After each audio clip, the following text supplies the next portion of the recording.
This is a bone stock 2001 Honda CR-V that I impulse bought. Having 6 cars already at the time, I thought, what's one more?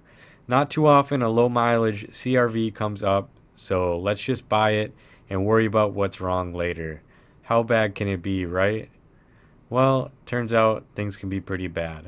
Peeling back the layers one by one, it became very apparent that I was in deep. The Wisconsin winters had taken its toll, and to anyone else, this car would be functionally totaled. The rockers were rusted out, the suspension was shot, the brakes were shot, and it was a hot mess. But I was up for the challenge. So I disassembled everything, including the engine and interior, and removed 40 pounds of rust from the chassis, patched in new panels from scratch, and added my own touch by cutting out the fender arch plastics to make wider wheel openings. It's come a long way so far, and I've been filming every step of the way. I must be doing something right because I'm starting to get companies to send me parts, which is every car YouTuber's dream. This is episode 3.5. Let's get into it. I'm starting out by laying the engine and chassis wiring harnesses out side by side on the floor so I can get a better understanding of how they go and the differences between the manual and auto harness. If you didn't know, this was an automatic CR-V and I'm converting it to manual. Instead of trying to make the automatic harness work, I'm just swapping out the entire thing with a donor from a manual CR-V. I figure it's easier that way. It will be exactly how a manual car came from the factory. First, we have to get all the systems back up and running. We have the electrical harnesses, the manual one and the old auto one, the entire fuel system, the braking system, and the HVAC system. Alright, let's get started. I've been pretty busy since the last video, just getting a lot of the tedious work done, and I'm now ready to bring you guys up to speed. I've been working on all the brake and fuel lines that run underneath the car. The brake lines are made of copper nickel tubing. It's really easy to bend and work with compared to traditional steel lines, and they don't rust out. I also bought all stainless steel fittings, a new fuel filter, and partially reused part of the stock fuel line. Let's go ahead and go around to the back of the vehicle here. So these rear brakes are all plumbed up here. We got our piece right here. Let's get underneath here, guys. So I've been spending a ton of time underneath here, trying to make sure this area is perfect before we put this gas tank up, because once that's up, we're not getting back under here. So anyways, guys, check out this. Everything's just looking really good here. Trying to make it nice and tidy. So basically we have our 2 rear brake lines here, the fuel evap, and then this is the return line. So that's everything needed back here. And then I also used another entire tube of seam sealer on this back corner here, along with a bunch more undercoating. So I think we are looking pretty good. So I'm pretty much ready to get this gas tank put up here too. So that's looking good, guys. So I need to do a little bit of line management. The original plastic is broken and discontinued, and there's not much out there in the aftermarket. So I decided to 3D print my own brackets, and like typical, I can't just be happy with 3 basic brackets. I went a little bit overboard and made about 20 prototypes, and eventually I got 3 perfect fitting brackets using the stock mounting holes. And I didn't stop there. I designed and made snap-on covers that run the length of the car. I figure they are pretty important parts, so I might as well keep them protected.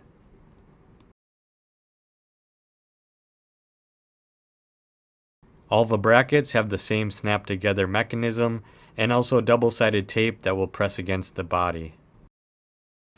Okay, so I'm going to go ahead and install these brake line brackets. I already took the backing off this sticky tape here. This is just going to bolt into the factory hole right here. And there is an order that it needs to be done in, starting with this centerpiece right here.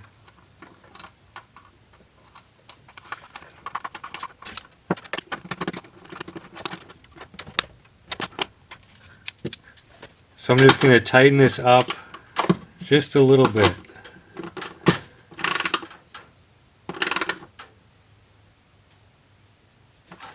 That's all you need. Thing's not going anywhere. Okay, so now the next piece is going to go in. Just hook it on the back here.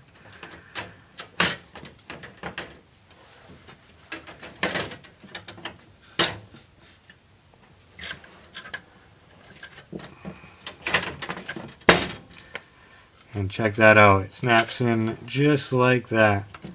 This thing is pretty solid here.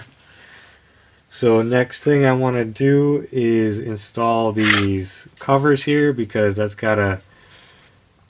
you gotta put it in over here and then slide it this way to clear this bolt here.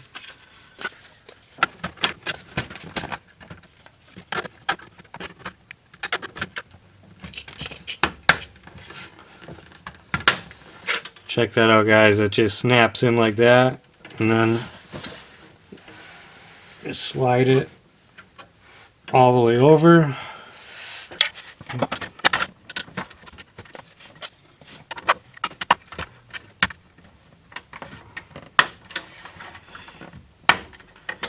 Alright, that one is installed. And I made these ones just like a little bit too long. So this side is really tight.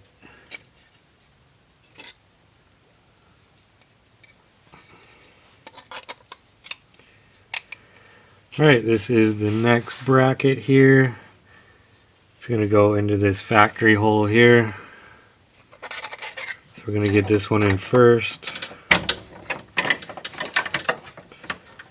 And then kind of got to bend it out a little bit to get that to latch.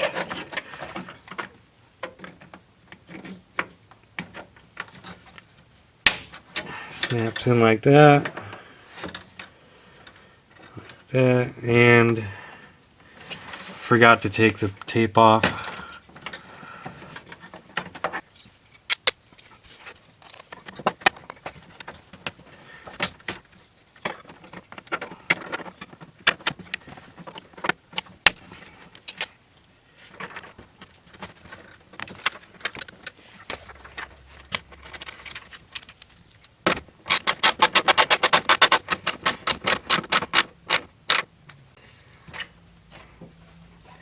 Alright, it's not going anywhere.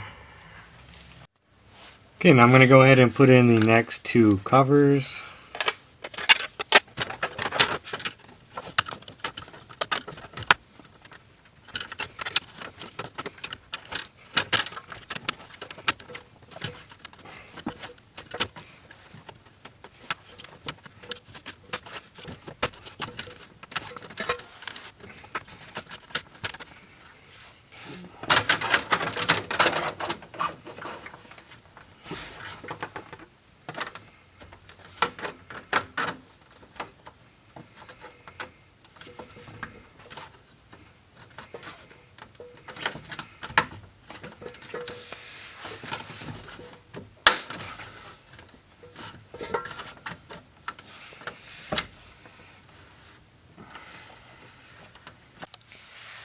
Okay, time to get this last bracket on here. I actually just had to take this all apart again because I had the two rear lines crossed here.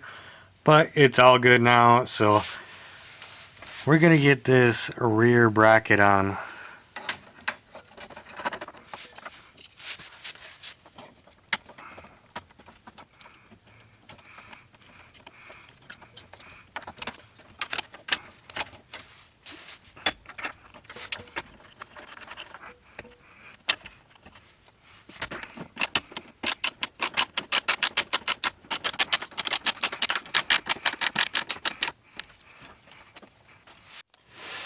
Okay, so I have one more piece to put on here.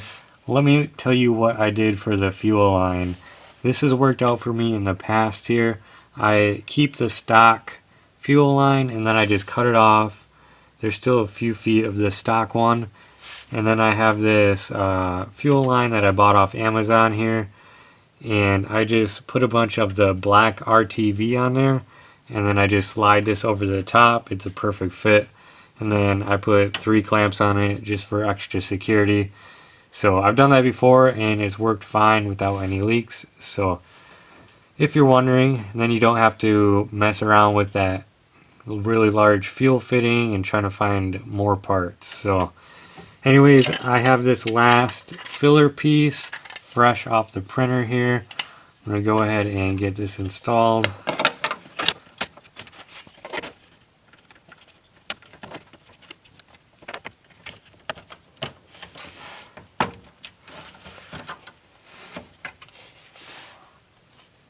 Alright, all finished up, guys. What do you think of these parts?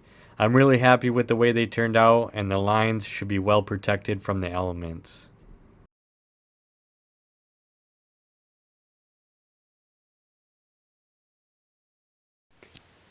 Alright guys, next up is to get this gas tank installed. I did a bunch of prep work already here. When I bought it, it was just all gray. I scuffed up the top and the bottoms and added some undercoating. Hopefully that'll take some of that tinniness out of it. I also added some sound deadening material. On the factory one, there was some like rubber on there already, and I just replicated that along with a couple extra chunks on there just because. So let's just take a look here. So I'm pretty sure this is like an OBD2 thing. I've never encountered this before, but it's got this little two-way valve here. So I replaced the hoses there and we got a new line. So that's ready to go. And then I was able to salvage the old fuel pump here and did a little flat black refurb on it.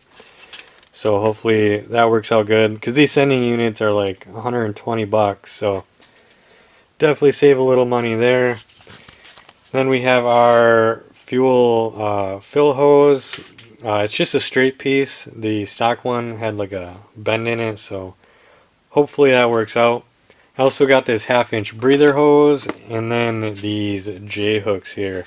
So the stock hooks, they're a little bit different, but they're literally not available anywhere. So just pick these up at Menards. Hopefully those will work good. And just to show you the old setup here, I got it right here. We have our return and our evap, and then the fuel line here. So again, we're going to be salvaging this stock fuel line and doing that same setup with the hose clamps. So I'm just going to cut it off right here because, you know, I don't have this end on my hose. So we'll just cut this end off, slide it over, hose clamp it. Should be good to go. So super excited to get this thing in. I've actually never put in a gas tank before, so it should be interesting. I just want to get it over there and make sure my lines are going to be all the right length, and you know, we'll just see what happens. So I'm going to go ahead and start getting this stuff staged under the car. Okay, so we're back under the car here. I'm going to get this fuel line sorted out. So I want to leave plenty of extra here. Last thing we want to do is cut this thing too short, so I got it marked out with some tape here, and that's also going to keep these braids from fraying. So I'm going to cut it with this tin snips here. Probably not the best tool for the job, but I don't know what else to use.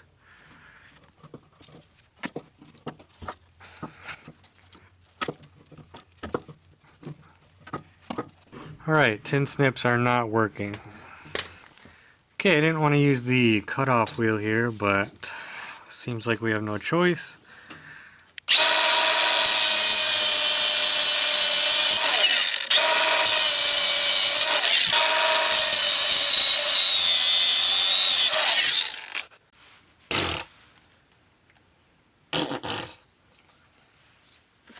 Okay, that was pretty nasty, but I did get it cut. Not the prettiest cut in the world, but I'm going to go ahead and put 3 clamps on here.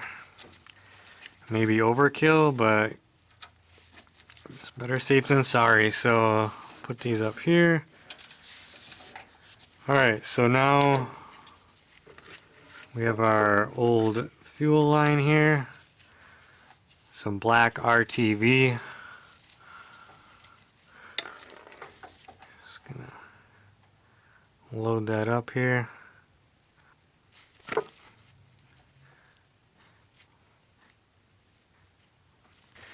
Alright, now we're going to go ahead and just put this in here. Shove that thing in there. Looking good. So there we go, we got our fuel line. Okay, now I'm just going to go ahead and tighten up these hose clamps.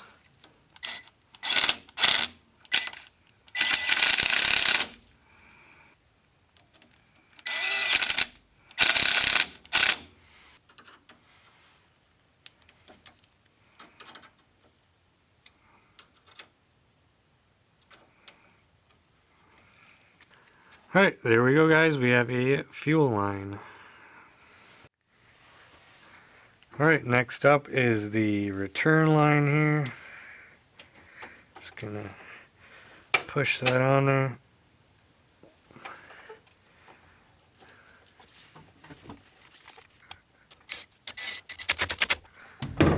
So that's gonna reach up, be like that. And then this is that evap line. Just gonna put that on there.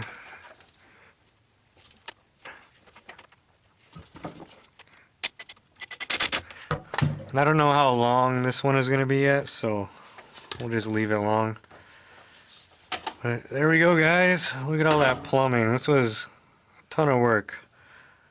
Just trying to figure all this out, but pretty happy with it. So alright, so now I'm going to go ahead and install the fuel pump. I'm going to be reusing the old gasket. Probably should have bought a new one, but it's what I got. So I'm going to put this in now.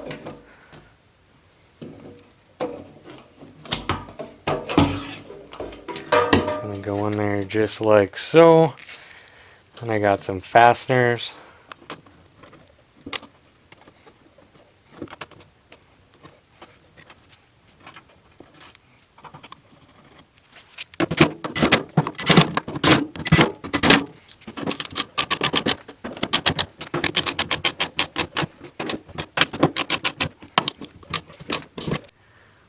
Alright, so I'm just getting ready to install this gas tank. I have the straps installed and ready to go. I also put some sound deadening material on there as a barrier between the straps and the gas tank. I also had to cut the tip off this J-hook here. There's just a little bit of a clearance issue. Alright, so I had to make a slight modification to this J-bolt here. This ended up being a little bit too short, so I welded a bolt on here. Had to cut a little bit off as well, trying to get these threads in the perfect location here, because there's a pretty small margin of error, so hopefully I didn't mess it up.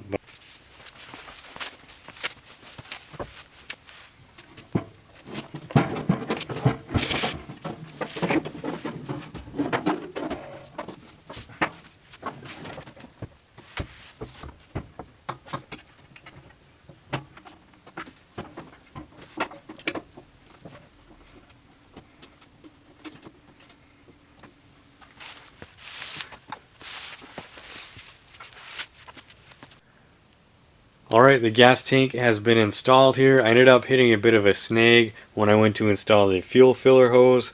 These straight sections, they will not work. You have to buy the molded rubber hose specifically for the CRVs, which I have the bag right here. So something I found kind of funny here is I peeled back this label and there was another label underneath. So it just goes to show you with these parts, you really never know what you're going to get, but it's kind of hard to mess up a rubber hose. So anyways guys, a couple more things I got to do underneath there is I got one more plate for my brake lines, and then I scratched up my gas tank here, so we're just going to put a little more undercoating on there. So anyways, we get to finally move on to the next step here, so let's just get this done.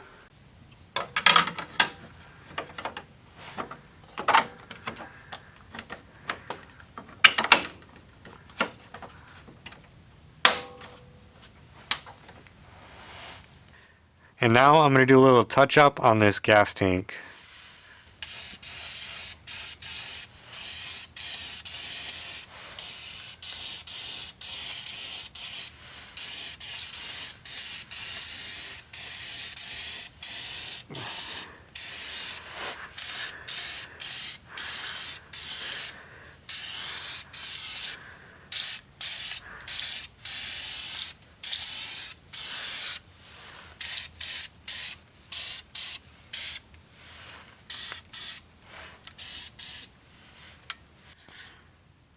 Alright, so I just wanted to show you real quick how I think these parking brakes go. I had them in the wrong spots earlier, so I just wanted to make sure to clarify this. These get crisscrossed and then they're offset to the left. I think this one is for right-hand drive vehicles, so these would just be moved over like this. Just wanted to share that real quick so no one gets confused.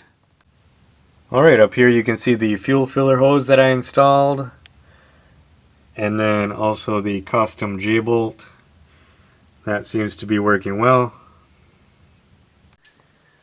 Alright, next up is I'm going to be installing these SI seats. Psych, I did a whole segment on installing these, but it didn't work out and I'll tell you why later. These seats are ready to be bolted in. I wanted to get that done before moving on to this next part, which is reinstalling this entire interior. This is going to be the last time it looks like this, so let's take a look.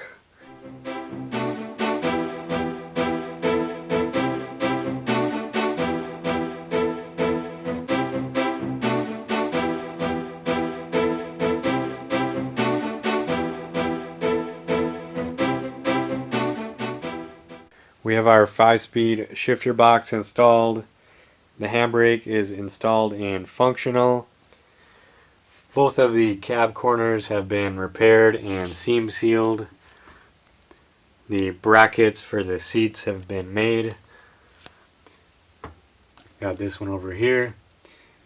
And then this wiring harness, this is exactly the same from auto to manual. I checked. So we'll leave those in there. I'm going to leave the factory sound deadening in. I'm not going to pull that stuff up because I'm actually going to be adding more, because functionality and comfort are top priorities on this build. So we're going to try it. I've never applied sound deadening to a car. I just used it a little bit on the gas tank before and it went down really well. So we'll see how it goes on the interior. But I'm going to go ahead and start laying this down and see how it goes. Okay, so there's no going back now, because once this stuff is down, it is not easy to remove. I have all the sheets kind of laid out how I want them oriented. I'll make adjustments as needed. I have my tools right here ready to go, the rollers and some heavy duty scissors. So I'm going to go ahead and get this done with an old-fashioned time lapse.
Alright guys, check out this interior. This looks amazing. I'm very happy with the decision to add this. It should lead to a quieter cabin. And it's super easy to install, although it did give me a few pretty nasty paper cuts. So I ended up using almost that entire box. All I have left are these couple of squares. I do want to add more to the rest of the vehicle, but this is all we need to get done now in order to get the rest of this interior installed. So next up is I want to put in these pedals from the automatic to the manual, which I have right over here. So the only differences I could really find between the two were the automatic has this wider brake pedal, and the automatic also has this little bracket here for the shifter cable for the automatic transmission, which this one does not have. Also, you can see here is we have the clutch pedal, which is separate. So I'm going to go ahead and get those bolted in and keep this build going.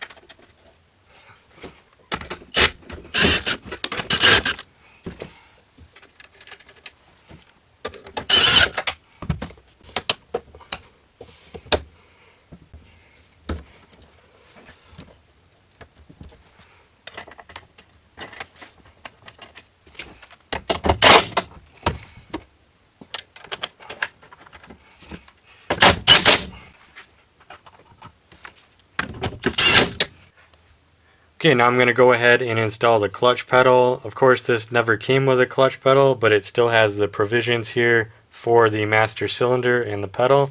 So I'm just going to pull out this spot here on the fabric. And then our clutch pedal is going to go right up in here.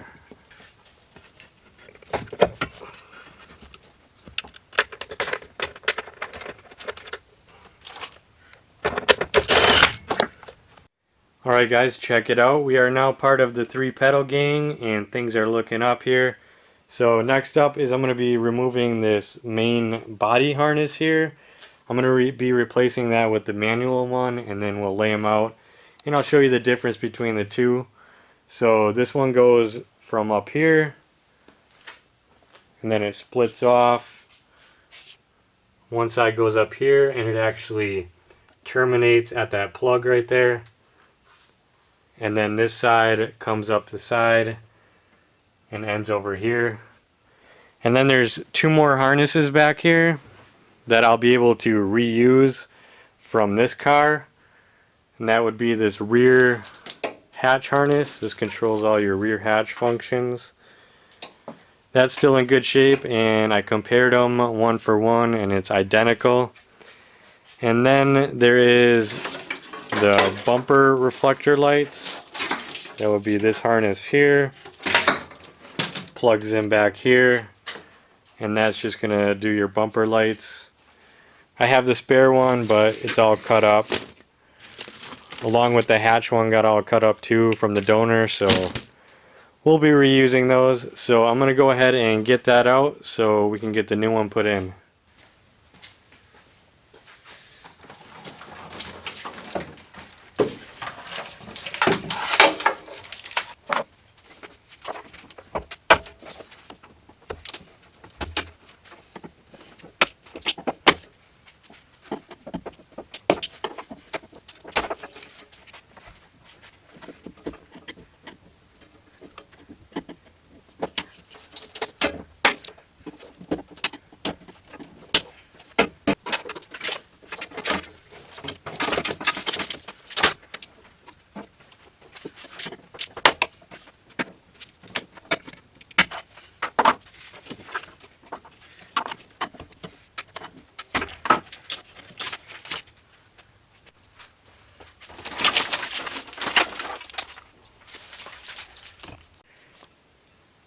Alright, so I have these body harnesses laid out side by side here. I wanted to compare them and make sure I wasn't missing anything.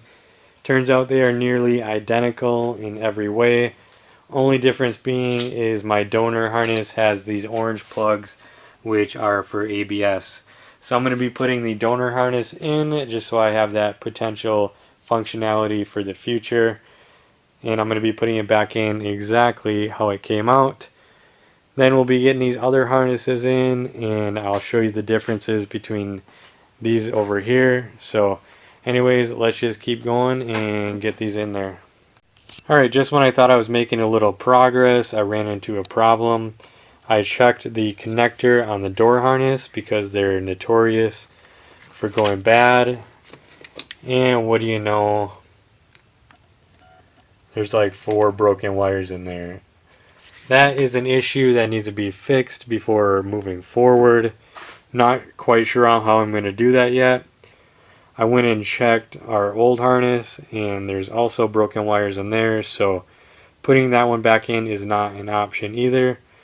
So I'll give you guys an update when I figure out what we're going to do. Alright, so I was able to find a pigtail for that door on Amazon for only $20, so that is a relief. I have that on the way, but in the meantime there's a few things that can be done. I can start getting this HVAC bolted up. I already did a light refurb on this because at one point they were home to a mouse family and they peed everywhere and chewed up all the gaskets. So I just went through and replaced all the gaskets, cleaned them up a little bit. I had to spray paint a few areas just to clean up the corrosion, but they are back and good to go. So moving on to these dash harnesses and the steering column, I want to give you guys a in-depth look at these and we can check out all the differences in connectors because this is just information that isn't out there. So let's go ahead and just start over here at the steering columns. So on the left is an automatic unit. The difference that I found on here is in the wiring harness. So if you look here, you have 2 greens and a brown. Over here, you just have 2 greens and no brown. Everything else, I looked, they're exactly the same. You have this gray and brown, this gray and brown, this gray and brown, this gray and brown, and then the yellow ones for the airbags over there. So that must just signal the, shifter lever computer. And then this automatic also has the shifter cable coming straight out of the column here. So that's that. And then moving on to these main dash harnesses here. We'll just go through and take a look. So there's very similar, just a few differences. So I'll try to give my best guess on what everything is that's different. So we have a extra orange plug here, not over here. Other than that, this whole piece is the same as this one. And the next difference is up here. So if you look, there's 4 plugs here. This side there's only 3. That 4th plug on the other one corresponds with the brown one on the steering column that I showed you. So that's why it's not there. And then we have a blue and brown one right here. If you look over here, we have a blue one, brown one that's not used. And then this is not on the manual harness either. So I'm not sure what that's for. And if you look right here, we have just a white one coming off here. I think this is one of the pedal sensors. This one has that, but it also has these 2 airbag, and I don't know what this other one is. So that's different. They both have this one up here. Right here. So moving up on this next section, we have this gray plug on the auto harness that does not exist over here on the manual harness. And it also looks like they use a different type of relay here. So I'm not sure what that's about. And then they both have this brown plug right here. So moving to the back half here, they're very similar, just a couple differences. So these clusters are the same here, same over here. And then coming off the auto, we have this gray and black. We have the gray and black as well over here, but they're also accompanied by all these ABS plugs. And then this is for the passenger door. This is one of the main relays. That's the same. These are the same on both. And then up here we have our gray, green, and then an ABS module. We have our gray and green over here, but no ABS module. So that's the differences there. And if you look at this grommet right here, this is where it's going to go through the firewall back into the engine bay here. So that is all the differences on the dash harness. We're going to go ahead and start getting this installed. We'll go through the other harnesses as we do them, just not to overwhelm you with information here. So hopefully that helps someone somewhere kind of know the differences on these harnesses and why you might want to just swap the whole harness instead of trying to mess with these electrical, because electrical is not my favorite thing to do. I'm not like super well versed in it, but I know enough to get me by. I'm sure there's ways you can bypass some of this automatic stuff and make everything work. People have done it in the past, but I'll just do things the easy way and swap out this whole unit here and we'll be done with it. All this also came with the manual ECU, so everything should work as it came from the factory. So anyways guys, let's go ahead and start getting this stuff bolted up. I'm going to get the dash harness in first because some of that snakes around the HVAC. So let's get into it.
Alright, everything's coming together really nice. I have the HVAC in, I have the harnesses partially in. Before I can put the last piece of HVAC, I have to run the engine harness through the firewall.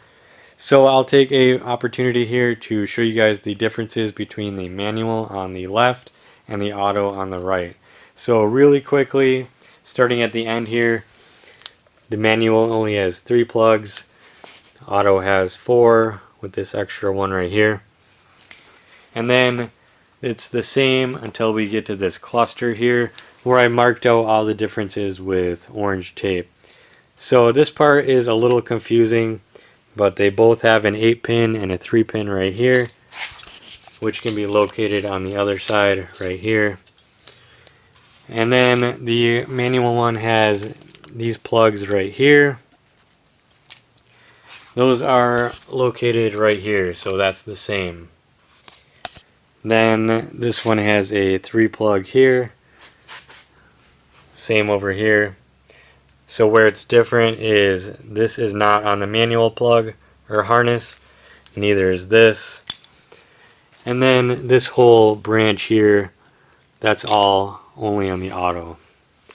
So moving up, these two connectors, they do not exist on the manual harness. They're kind of just coming out of the middle here, not over here. Everything after that is identical plug for plug. These are like the fuel injectors and all those connectors. So hopefully that helps someone out and you can understand why you'd want to just swap the entire harness instead of trying to make all these connectors happy and not throw a check engine light or have any other issues. So anyways guys, I want to do a small update on these door plugs. So I was able to find some pretty cheap connectors off Amazon, only $20. And as you can see here, I redid all the connectors with these butt connectors.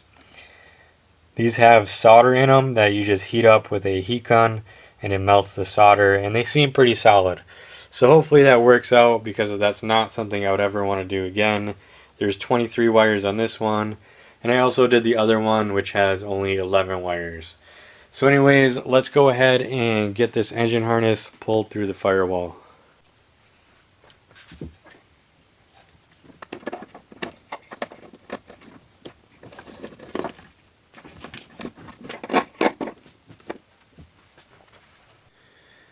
Okay, I've been making pretty good progress on this dash area. I have the steering column partially installed. I've been making a lot of the connections. I did go backwards a little bit. I had to remove the HVAC again for a couple reasons. First, I had to install this floor vent. This is a manual specific item, and that has to go in first. And also, there's an order that these need to go in, starting on the passenger side, moving left. So now I'm ready to get these back in. First, I'm going to show you this ECU area real quick and how that was configured. Okay, this is how the ECU area is configured. I have the harnesses pulled through the dash. The ABS module has a nice little spot on top of the ECU. This main relay will get bolted to the dash, and everything's looking good. So I'm going to go ahead and get this HVAC put back in and keep on going. Alright, I got this HVAC installed. I found the best way to do this is just to bolt it together loosely, get it all in place, and then tighten it down. So now that that's done, we finally get to a pivotal moment, something that I thought would never get here. I'm going to be installing this carpet. I shouldn't need any more access to the floor area, and it should be all good to go. I'll give you a quick peek at the firewall here, since there's been a bunch of changes. Just slowly been piecing everything together. I'm just waiting on the master cylinder to get here so I can install the dash, which I have pulled out right here. I almost forgot how awesome of condition this thing is in, so we're going to be getting this in. I have to swap out the harness that's in there. There's a few differences which, again, I will point out for you guys. So anyways, we have the carpet here. This carpet is in awesome condition. While it was still hot out, I hosed it all down and cleaned it really well, and it's definitely the best condition Honda carpet I have ever had. So I'm looking forward to getting that in. So I'm going to do that right now.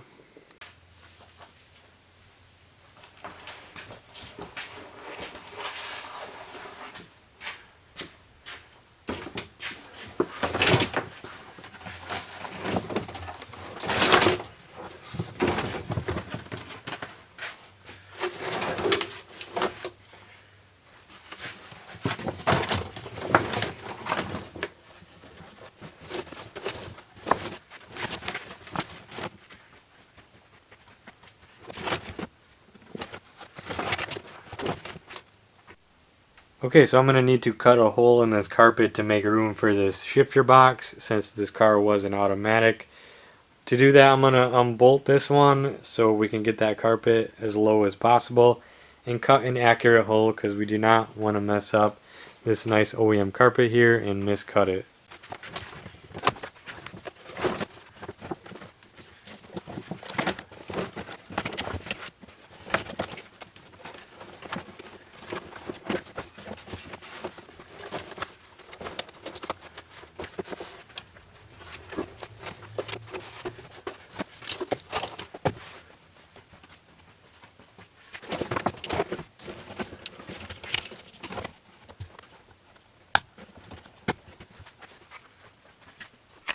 Alright guys, check this out. The carpet is back in and it is looking amazing. Can't believe I finally got to this point, and we're just going to keep on going here. We do have to make a few cuts on this shifter box area, so let's go ahead and get that done.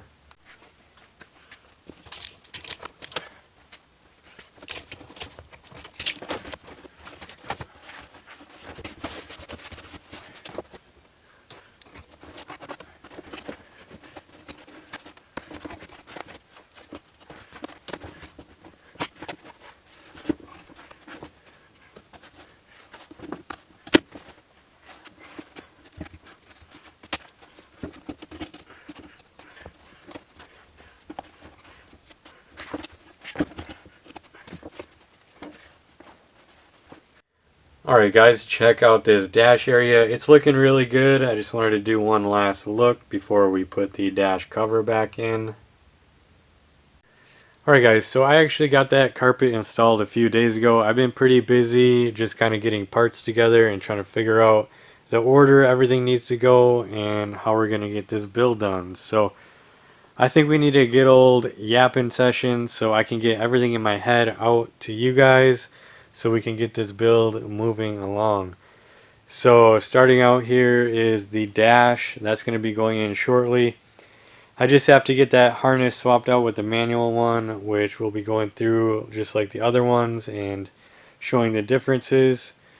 And I'm also going to be getting this headliner put in right away. I think it's time to just get all these interior pieces in and off my garage floor, and that's the best way to do it, is just to get it installed.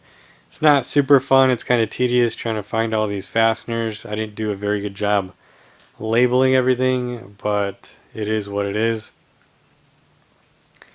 So we got these SI seats. Those are ready to go in. I got those brackets bolted on the outside of the carpet here. They didn't even need to, I didn't even need to cut the carpet or anything, so that was nice. So before I can put the headliner in, that means I need to do another round of sound deadening. So I'm going to cover the ceiling in this same sound deadening material. I'm just going to get that done. You guys already saw me do the other part, so I just want to get that knocked out. I think that's going to add a lot of, soundproofing and somewhat insulation on this roof that's paper thin here. You can see these factory ones. These are mostly just for anti-dampening, so like the wind doesn't catch it. And I tried to kind of like peel them off, and if that's any indicator of how this stuff peels off, that stuff isn't coming off. You can use like dry ice and stuff, but any way you do it, it's not coming off easy. So I also got a few plastics in here. We have our center console looking really good here, along with the e-brake shroud. And I have more of the interior parts cleaned up and laid out over here, ready to go in. And over here, I've just been pulling out every bracket I can find. I'm not sure where all of them go, but I got them all semi-restored with our favorite thing, flat black spray paint. So we'll just take a nice look here. But I scuffed all this stuff up. I degreased it the best I could, gave it the best chance. I don't want to spend too much time on this stuff, but I'm really liking the flat black. Usually I pick like a satin black, but I'm digging the flat black. So here's just some of the fasteners for the dash. This is the cruise control. We got our clutch master cylinder. Got a bunch of stainless steel bolts ready to go in here. And then also another thing is I've been 3D printing some different things like washers to go in between some of this stuff and the paint. So these are going to be nice. And then there's also some zip tie fasteners missing on my dash harness.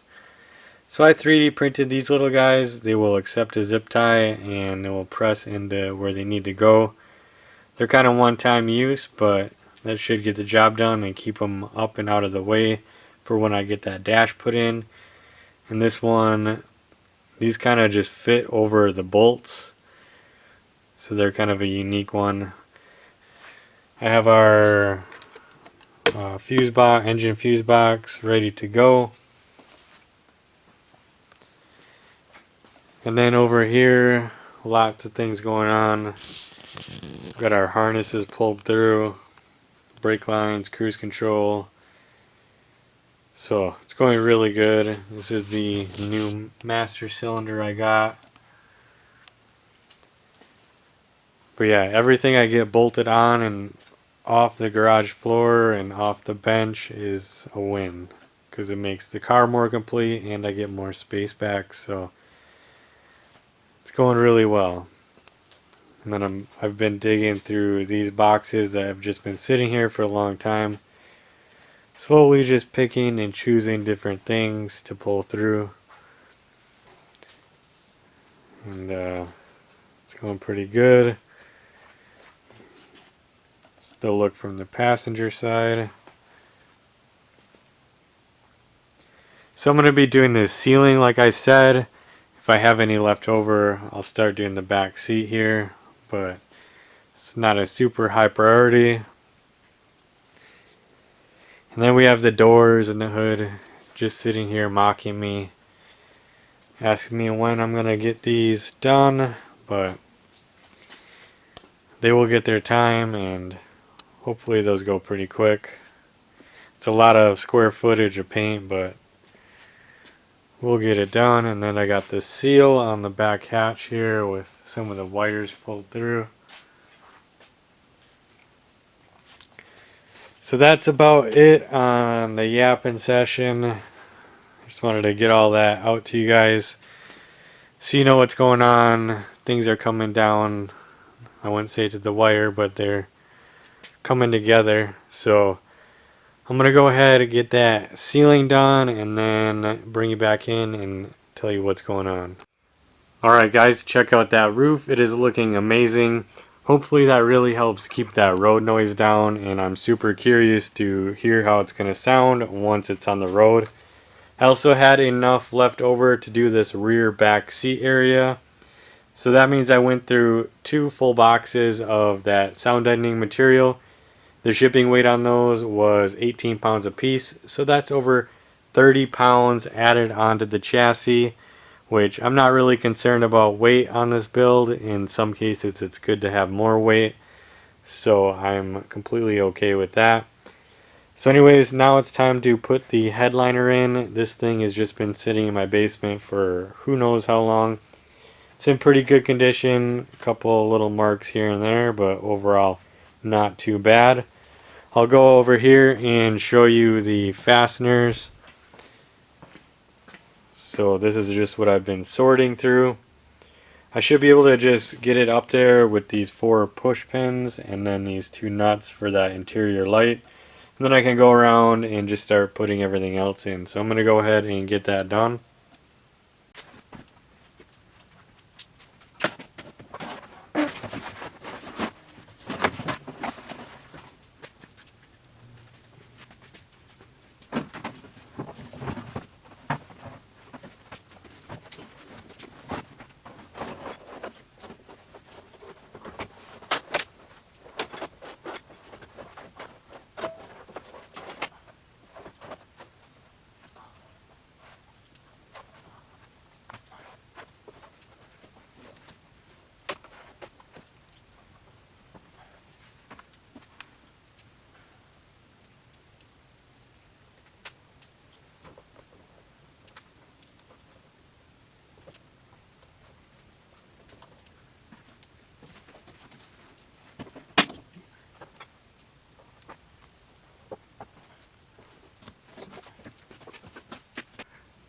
Alright guys, check out this headliner. It is looking really good.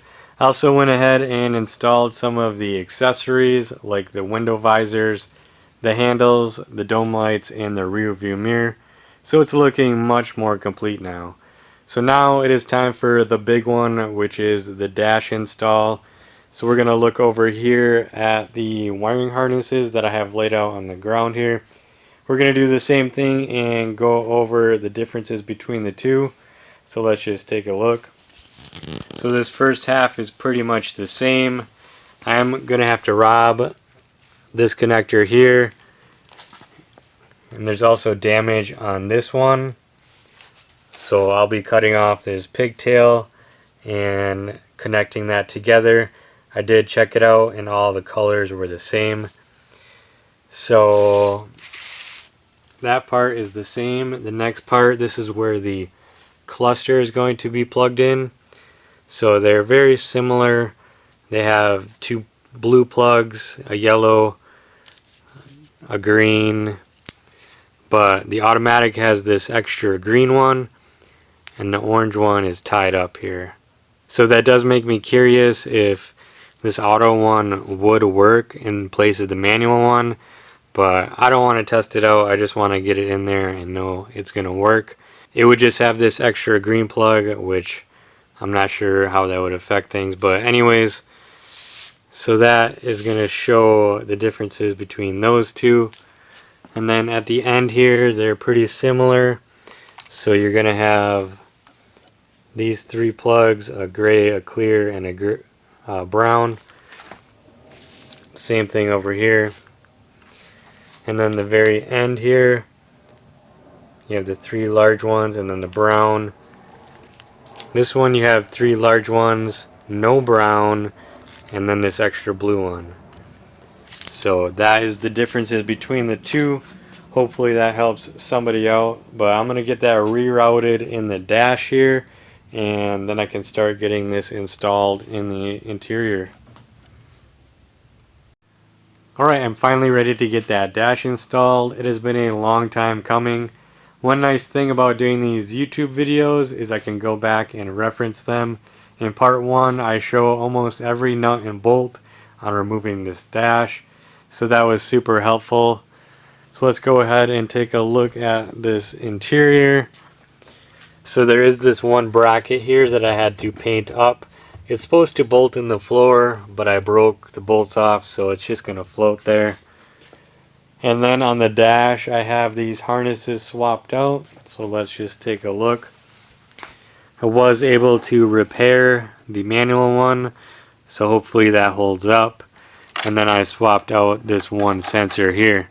One thing I did find kind of interesting is the OBD2 port and whatever this sensor is. This is a little bit shorter and it quite doesn't reach the plastic clips. And if you look at this one, they're longer and they're split a lot farther down. So just something kind of interesting. So anyways, enough procrastinating. Time to get this dash installed and just get it done.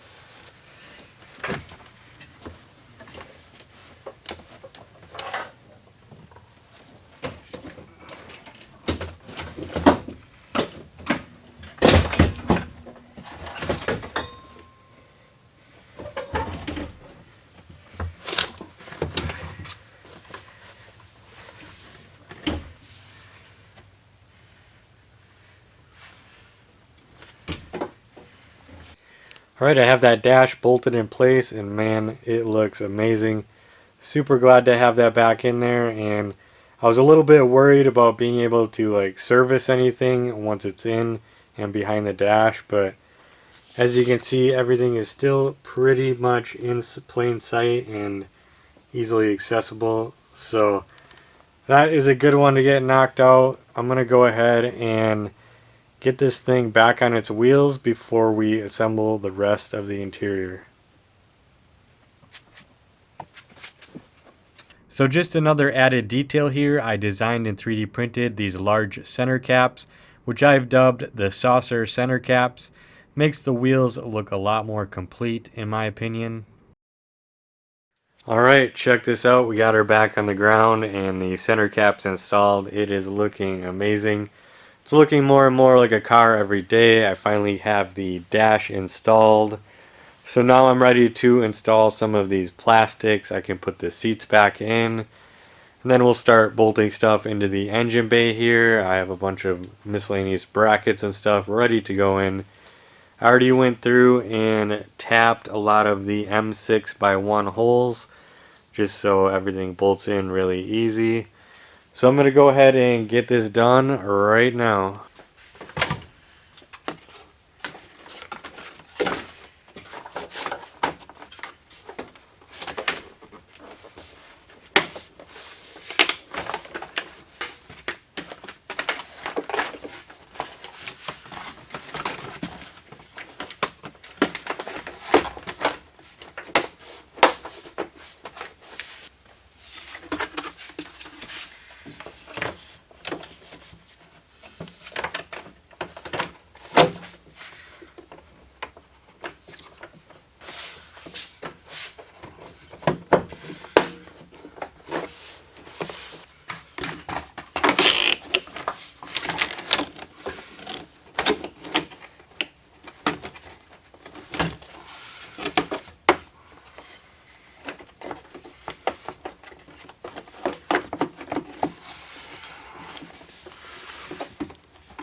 Alright, I have these seats put back in, and there's a couple issues.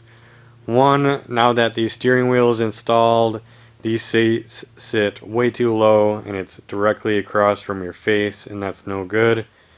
And also they're too wide with the plastics back in there, and they don't go back and forth. These are going to need some custom brackets made to raise them up a little bit, and I do not have the time or patience to do that right now. And these things are very heavy to be lugging back and forth into the car. So I'll be putting these stock seats back in here, which really sucks. I was really hyping these things up and looking forward to driving with them in, but it is what it is. We got to keep moving forward. So one thing is, this garage is getting pretty messy, or I should say it has been messy. Feels like the walls are starting to close in on me, so I'm going to take some time and clean out this garage, and then we can kind of formulate a plan moving forward. Alright, big update on the CRV and the garage. Everything is looking a lot cleaner. My plan's coming together. The reason I did the shell first is so I can get everything off the floor and have more room in the garage to do the rest of the work, like the painting. So that is working out nicely. I went and got the seats from storage, so the stock ones are back in. Unfortunately, we couldn't get the SIs in, but that'll be a different day. We'll definitely get those in eventually. And then just moving around here, the engine bay is filling up quickly, getting ready to accept an engine. Over here is much cleaner. I can actually walk over here now. And there's all the parts that got to get painted still. Countertop is partially cleaned off. There is the engine that's going in the car. I did a partial rebuild on this already. And coming up next is I'm going to be putting all of these miscellaneous engine brackets in. I had to go through, clean all these up, wire brush them, scuff them up, flat black them, and finally got them all ready. I even went the extra mile and 3D printed all of these little washers to go in between the paint and the bracket to keep everything nice and clean. And it comes with stainless steel hardware as well. So that is nice. And then I also have to paint all of the door hinges, the hatch hinges, and the hood hinges. I'm just going to be doing these up in regular black. I would like to color match them, but I want to play it safe and make sure I do not run out of paint. Because once you run out of paint and have to color match paint to your old paint, bad things can happen. So we'll be flat black in these. And I finally got my parts cleaner dug out as well. I had fluid, dirty fluid in here for like over a year, and I just kind of turned it into a table, but I finally got it cleaned out. There's definitely some more mods that I want to do to this thing just to make it a little more user friendly, but it's working out for now. I got the part solution in here, and I'm going to dump these hinges in here. Try to do this one-handed. That's why I put it all on this little lid here. Alright, let's give this a try.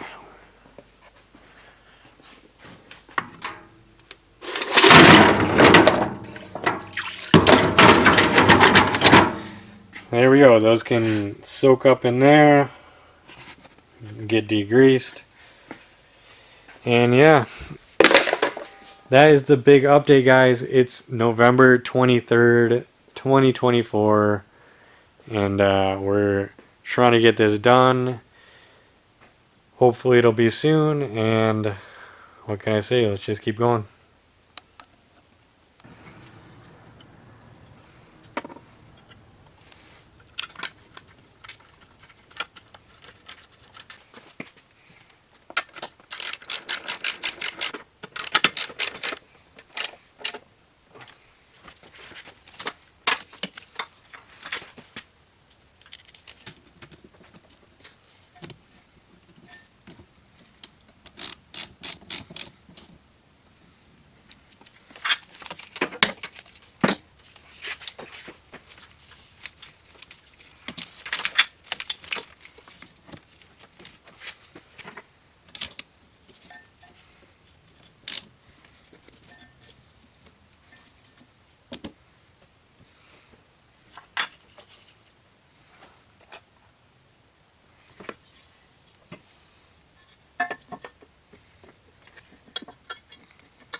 Alright guys, let's go ahead and take a look at this engine bay now that I have all these brackets installed. It's definitely looking more and more complete every day. Just getting ready to drop that engine in here. Let's go ahead and take a look at the hinges that have been soaking in the parts cleaner for a few days now. Just fish one of them out.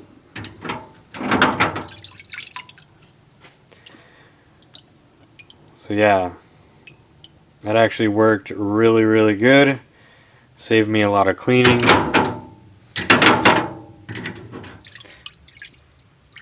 Yeah, these turned out really good. I was thinking about like taking them all apart and all the pins and everything, but I'm glad I didn't. This is definitely clean enough for what they need to be. And you can definitely see a lot of that gunk in the bottom there. So I'm going to pull these out one by one.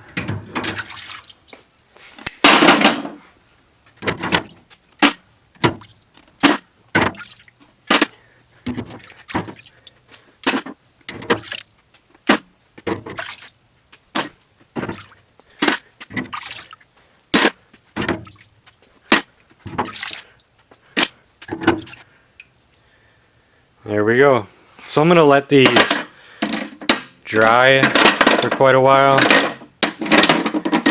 and then we'll get them ready for paint. And I still have some semi-clean parts cleaner in here, so we'll have to find something else to clean.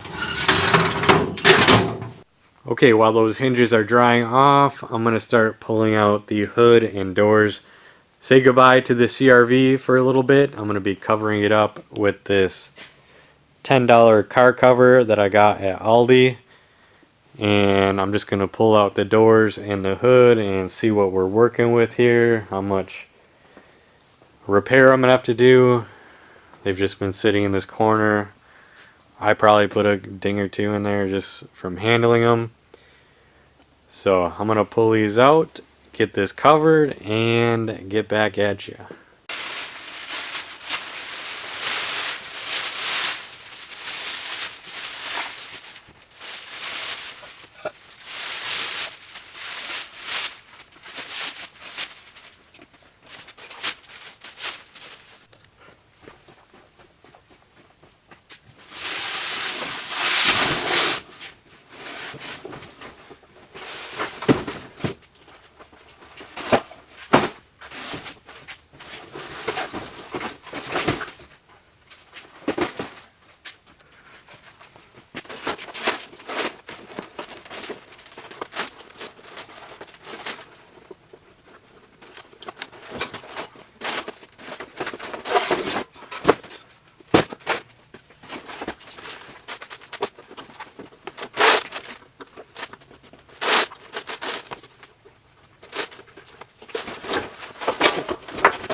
Alright guys, real quick, I just want to point out that I put these hinges into a water bath to get all that chemical off and dislodge any more of that dirt.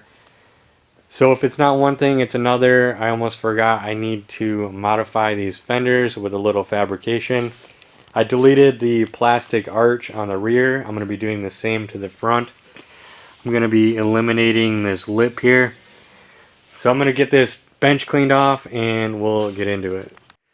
Alright guys, I got the table cleaned off a little bit. Let's take a look at the fender. So I want to make this as easy and simple as possible without too much welding and cutting and fabrication.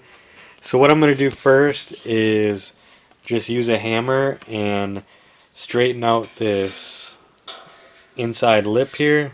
So this will be one flat piece. And then once that's done, I'm going to be making some cuts. So just going around here. We already have these holes in here, so I think that's a good spot where I can just cut like that. Right here, cut,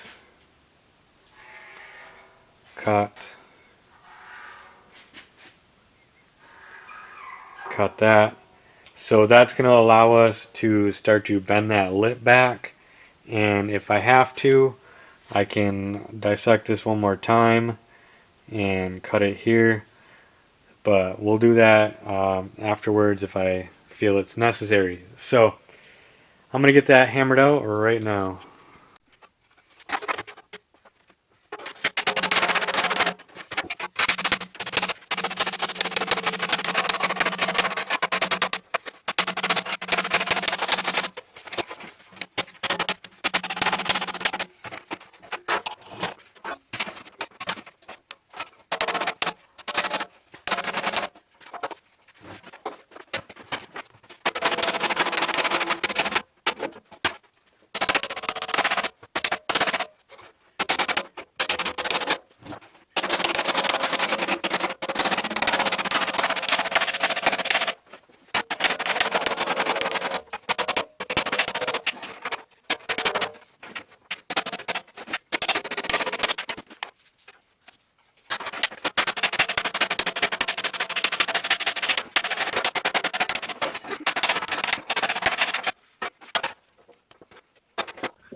Alright, so I was thinking to myself, how the heck am I going to hammer all these in without messing up this arch here? Turns out, you just bend these by hand. It's one of the benefits of having paper thin sheet metal.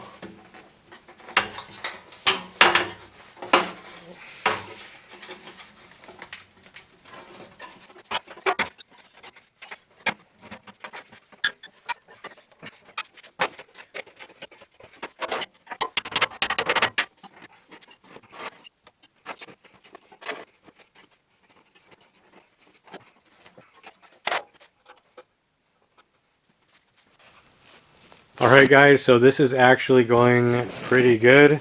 This is not a lot of time working on this so far, and I'm already this far.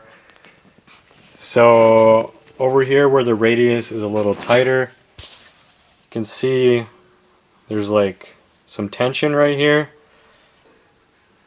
In the more flat areas you don't see that. So I think I'm going to be dissecting these 3 flaps one more time.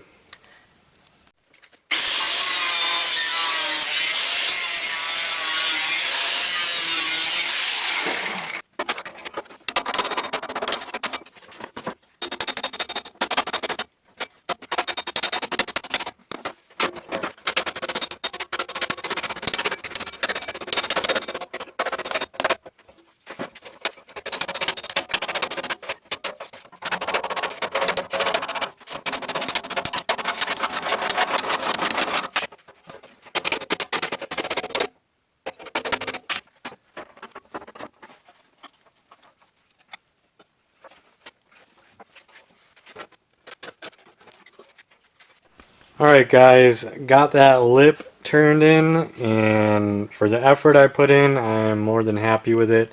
Is it perfect? No, but it's going to do the job. I'm going to do a light skim coat on it as well for body working, and overall, pretty happy with the way it turned out. So I'm going to go ahead and put this on the car because I want to see what it looks like. Alright guys, check it out. You can finally kind of see my vision coming together.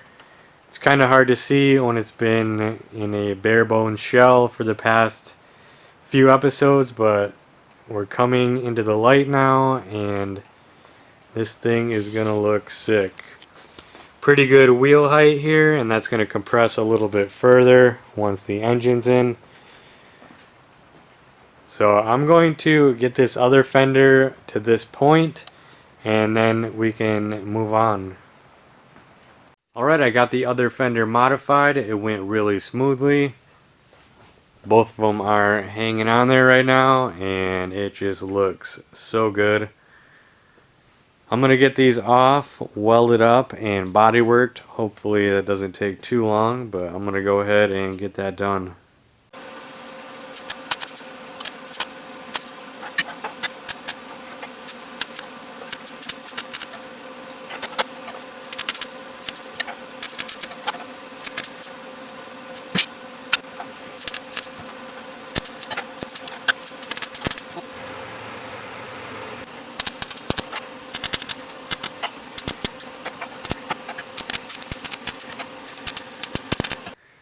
Alright, check out these fenders. They look really good. I wasn't sure going into this how well it was going to work, but I am happy with the results. Just a tip, if you weld on stuff like this, grind off as much of the coating as possible. This was letting off some really smelly and toxic fumes. I had to wash all my clothes and take a shower. My garage still stinks, so definitely grind as much off as you can. But overall, turned out pretty good. I just welded up as much as I could. This one I ground down already. It's roughed in pretty nicely. So the stock fender looks like this. It's got that plastic on it just for reference if you've never seen one. So I'm going to go ahead and start body working these and get it done. Alright, the metal work has been completed. I have everything ground down and I've just been working that lip with my hands and a hammer and dolly. Just trying to get it as perfect as I can, and really happy with the results. I can't believe I was able to turn that thing all the way in like that. And just a unintentional bonus, so my welds were fairly consistent on how far they went. So that kind of created a new bending point, and I was able to bend that lip all the way up here. So you can't see it. But overall, turned out really good. Luckily, I don't have to touch anything above this line here, so that can all be taped off. And I'm just going to work on the arch area. So I'm going to go ahead and start on this body filler.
Alright guys, let me show you the aftermath of the fender saga here. This actually took me 4 days to complete and get dialed in just right, but I think they turned out awesome and they are finally ready for primer now.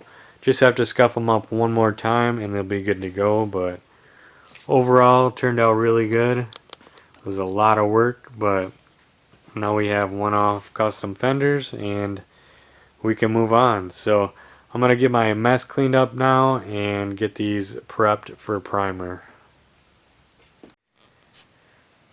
Alright, these fenders turned out really nice. It's exactly what I was hoping to do. And if you look in here, now that I cut and patched that front apron, there's just a ton of room for more tire. So overall pretty good, but there's a lot more work to do. I finally pulled all the doors and hood out of this corner here, which freed up a whole bunch more space.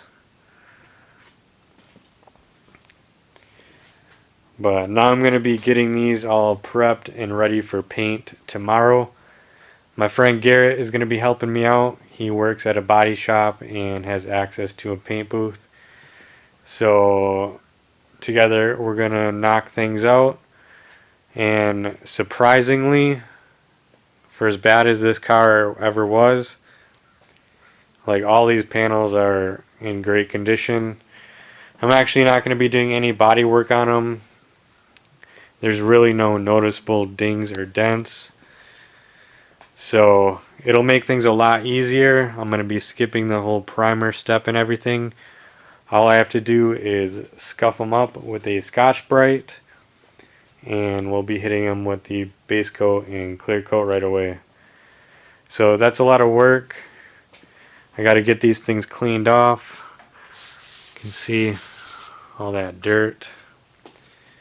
But they should clean up nicely, so I'm going to go ahead and get that done. Okay, finally time to remove the American flag. I found it funny on this completely bone stock CRV. The one modification was this American flag postage stamped on the door. I like it, but unfortunately it's gotta go.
Alright guys, I just been working on getting these panels scuffed up. I have the door pretty much done here.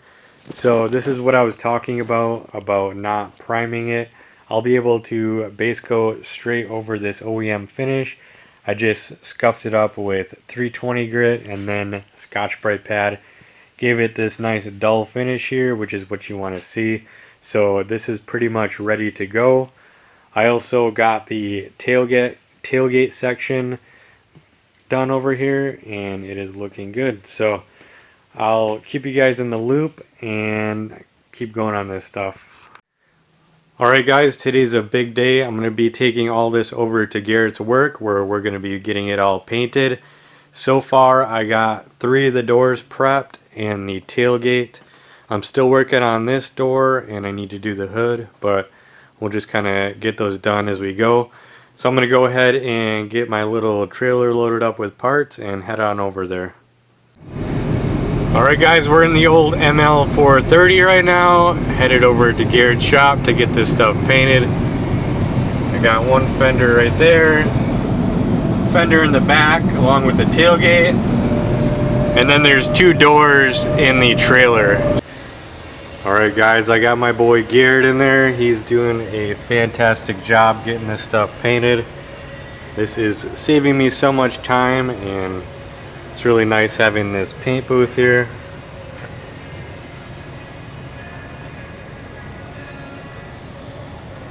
Looks so good. This is just the second coat of base coat. Alright guys, this is the second coat of base. It's ready for clear coat now. Everything turned out really nice. This door has a couple little imperfections, but I knew about those ahead of time, so no big deal. It's pretty crazy how there's no dents in any of these doors. I didn't do any body work to them, but overall everything's going really good. Here's our modified front fenders. I do have some sanding scratches still left over in there, but it is what it is.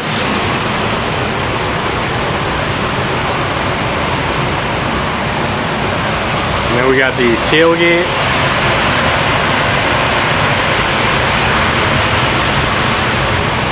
So overall going pretty good. I'm gonna get out of here so Garrett can lay the clear down.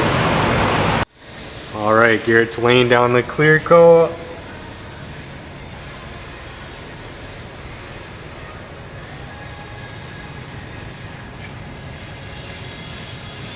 Looking good. Alright guys, the first batch is done. Looks amazing. Everything's just coming together really nicely. Got our front fenders here.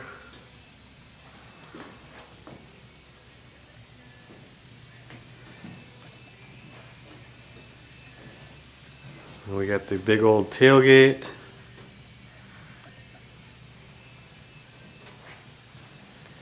So pretty sweet. So these are all done. They've been baked for 30 minutes. So we'll probably be getting these out shortly and getting the next batch of stuff in here. Alright guys, we're in the paint booth for the last batch here. Got all the hinges.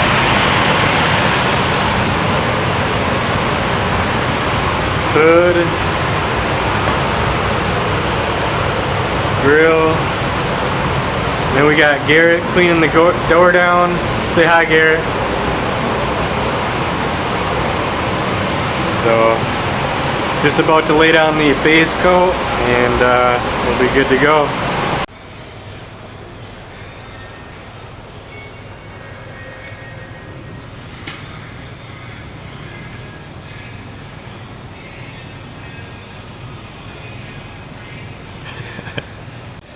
Okay, Garrett's laying down that last coat of clear and we are done. Which is pretty unbelievable. I think we have like 6 hours into this just at his shop getting this done, which would have took me probably 2 to 3 weeks to get done. So pretty sweet.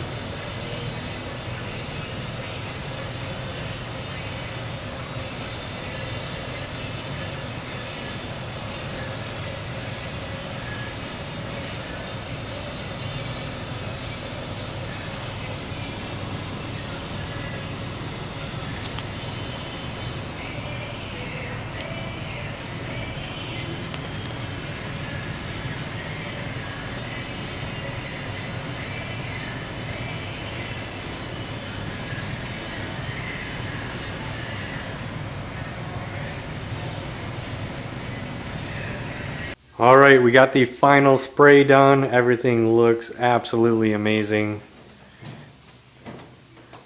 I'm really happy with the way it turned out. We got the front grille here. Hood looks really good. Everything's just good. Got the gas door here. The rear hatch lid. And all the hinges. So I'm gonna get this stuff loaded up and out of here.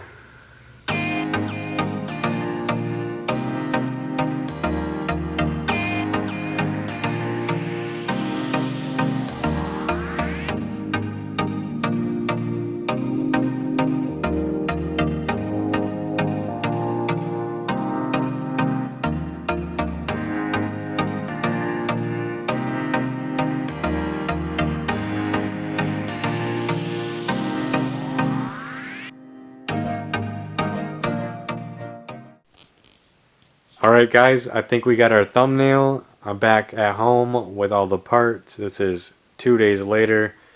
Garrett and I knocked that out in 1 day, which is pretty crazy. That's by far the fastest I've ever done bodywork prep. It was really cool being at the body shop for a day, and Garrett kind of showed me how they do things there and just how quickly and efficient everything happens, and it's just super interesting. So definitely check out his channel, Wrench and Tinker. It's got a lot of motorcycle and small engine stuff along with paint and bodywork as well. So anyways, let's get into it. Everything turned out really good. We have our modified fenders here that I spent 4 days grueling over, but it was all worth it to get this result here. Looks freaking awesome. And then we got the tailgate. I just pulled that out of the dirt a couple days ago and she's looking brand new. Hood looks really good. Last coat of clear may have been a little drier than we wanted, but still looks amazing, and can always do a cut and buff on that, which I really actually don't even care, but maybe if I'm really bored one day. And then we got the doors that I did no body work on. Only had one little dinger there. And then these chips here, which I knew about ahead of time. But other than that, they look dang near perfect. So all in all, pretty cool experience, and really glad to get this stuff done. It was kind of just hanging over my head. And now all we got to do is get this thing assembled and on the road. Okay, I think a good place to start would be with all the hinges and just bolting them on. I have all the fasteners ready to go and they're all laid out, so let me show you something real quick. Okay, so before I took these brackets off, I made a few center punches in here to help me locate where it's going to go. So there's one that lines up with that little dashed mark, and then there's one that lines up with the corner of the bracket. So that should help me get it as close as I can to where it was originally. Alright, the hinges have been bolted on. They look amazing with that color match.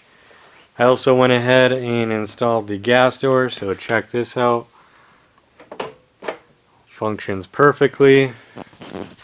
And then perfect fitment as well. So I've been picking away at this rear hatch area, trying to get this all sorted out. There's actually a lot going on here. I got the hinges bolted in, the wiring harnesses pulled through, and then this is the wiper washer water supply. So I should be good to go to get the glass on. So of course everything you touch on this job has to be like cleaned or restored in some way. The rear hatch was no different. This was sitting out pretty much in the dirt. I had to clean it off, and it also had a bunch of overspray on it as well, so got it looking pretty nice here. I had to restore these little rubber pieces here and this washer, so this is all good to go. All these parts come apart, so I'm gonna go ahead and bolt this on right now.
Alright guys, another piece on. This rear hatch glass has been installed along with this upper panel here.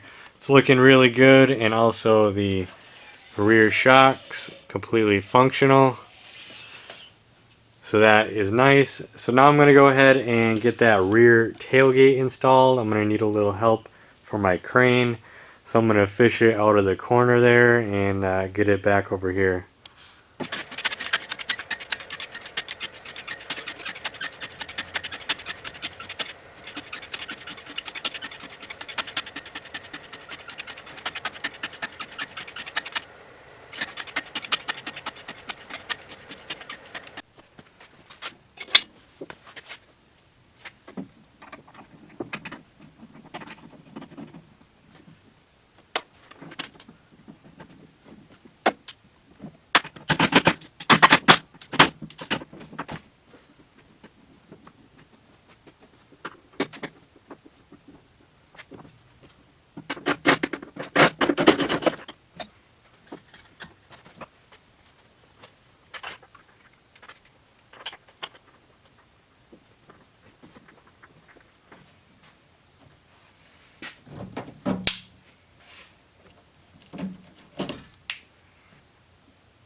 Alright, I can't tell you guys how happy I am to get this rear hatch area back together. It is looking awesome. I really like the way these Hondas are engineered. You can open the glass if you want. If you need to get in more, open up this tailgate. So pretty cool stuff, but I'm gonna keep on going now and get at it. Alright, you guys getting amped up. It may not sound like it very often, but I am super excited to get these doors back on. I spent the last few days putting them back together. It took me a little longer than I'd like to admit. It was just a very tedious puzzle. It could have been a video all in itself. My biggest piece of advice would be to look at the service manual ahead of time. Definitely would have saved me some frustration, but I got them all together. And we're just moving right along here. So I got the the driver rear door rigged up here. Be bolting that in shortly. And then I got the other two doors put back together. Pleasant surprise, all the door handles were black already. Couldn't remember if they were silver or not, but that saves me some painting time. But they are just looking so good. So let's go ahead and get this door bolted on.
Alright guys, I got this side put together. It was pretty difficult getting this all lined up, but I finally got it. I had to slot out the holes in the fender so I could pull it forward a little bit or else it was crashing into the door. Even got a little paint chip here, which kind of sucks, but what do you do? But everything is closing and opening good now. So this side is done. I'm going to move on to this other side. I got it kind of cleaned out a little bit over here. Got that big box out here. I'm going to have to move the car over a little bit to get in here with the crane to get the doors in, but I'm going to go ahead and get this side done.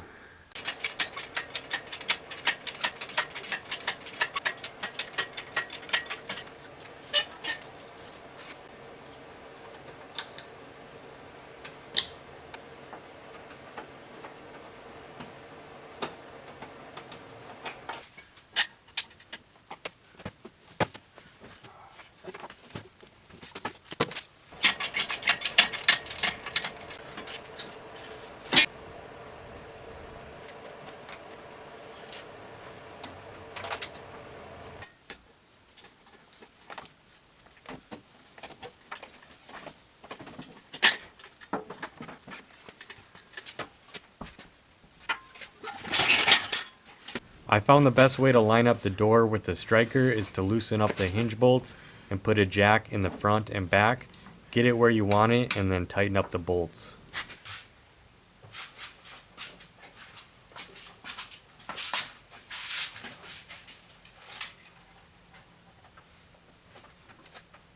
First?